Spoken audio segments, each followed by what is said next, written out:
What if a university's main goal wasn't just to get you ready for a job, but to actually help you grow as a thoughtful, engaged human being? Today, we're going to take a look at Habib University, a really unique liberal arts school in Karachi, Pakistan, that is trying to do just that. Okay, so let's get right to the heart of it. The university's motto is, "Every human being's worth is in their yosin." But listen, this isn't just some catchy phrase they stick on a banner. This whole concept of yosin, or thoughtful self-cultivation, is literally the foundation for everything they do.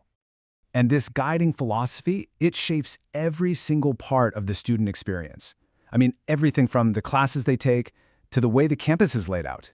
It's really what makes Habib University such a fascinating and ambitious project in higher education. So how does a deep philosophical idea like that actually become a real, functioning university? Let's explore what makes Habib's approach so different from what you might expect. To really understand what makes Habib tick, we have to start with its cornerstone, this unique and guiding philosophy of yosin. So, what is yosin exactly? Well, it's an Arabic term for pursuing excellence through this constant, reflective self-improvement. Now, think about it. Most universities, they teach you separate subjects, right? But the founders of Habib did something radically different. They built the entire curriculum around this one powerful idea. Okay, so how do you take a big, abstract concept like that and turn it into something you can actually teach?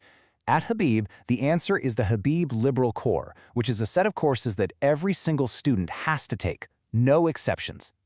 And this is the real kicker. Every student, and I don't care if you're going to be a computer engineer or a designer, has to take these core classes. This creates this shared intellectual foundation, and the whole point is to produce well-rounded, critical thinkers, not just people who are good at one specific thing. Of course, a vision this ambitious doesn't just pop up out of nowhere. It takes some serious resources to bring it to life. So let's take a look at how this whole idea was built, both with money and with bricks and mortar. The whole project kicked off with a massive grant of $40 million from the House of Habib. This just goes to show this wasn't some small side project. It was a huge, well-funded commitment right from the get-go to build something that would last. And you know what? This vision became a reality with incredible speed. The foundation was set up in 2010. Just 2 years later, the university was officially chartered. And by August 2014, only 4 years from the start, the very first class of students was already on campus. And get this, it really shows you the level of detail they were thinking about. Even before a single building was put up, the plan for the campus won a major international award. The physical space itself was designed to encourage the exact same kind of thoughtful engagement as the curriculum. Okay, so we've got the philosophy, the funding, and the award-winning design. But what's it actually like to be a student there? Let's check out the Habib University experience in action. Academically, the university is broken down into two main schools: the School of Arts, Humanities and Social Sciences, and the Dhanani School of Science and Engineering. Now that might sound like a pretty standard setup, but at Habib, it's the way they're woven together that really matters.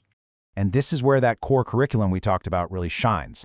A future software developer is sitting right next to a future policy analyst, and they're both wrestling with the exact same philosophical ideas.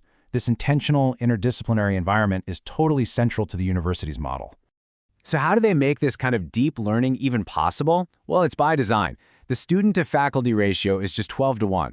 So we're not talking about huge anonymous lecture halls here. We're talking about small, intimate, tutorial-style classes where real conversations can actually happen. Now you hear private university with a 12-to-1 ratio, and you might think it's incredibly exclusive, right? Well, that's what makes this number so important. A whopping 87% of students get some kind of financial support, which makes sure this amazing education is accessible to talented people from all walks of life. The university also has a really global perspective. They've built strong partnerships with some of the best schools in the world, like Stanford, UC Berkeley, and the University of Michigan. This lets their students go to summer sessions abroad and get some incredible international experience. But the university's impact isn't just limited to its own students. Let's zoom out a bit and see how it pushes its intellectual mission out into the wider community. Staying true to their core philosophy, they host the Yosin Lecture Series. This is a public series, open to absolutely everyone, and it's designed to bring top-level academic discussions to the city of Karachi and beyond. And the speakers they bring in really show the university's growing influence. They've hosted world-renowned thinkers like Noam Chomsky, Gayatri Spivak, and Reza Aslan. I mean, We're talking about intellectual heavyweights. It really solidifies its place as a global academic hub. So, what does this all boil down to? Habib University is so much more than just a place to get a degree. It's a bold experiment, really, based on a powerful, ancient idea. And it leaves us with a really thought-provoking question. Can an education that's centered on Yoksin actually shape the future leaders and citizens of a nation? It's a question they're trying to answer, one thoughtful student at a time.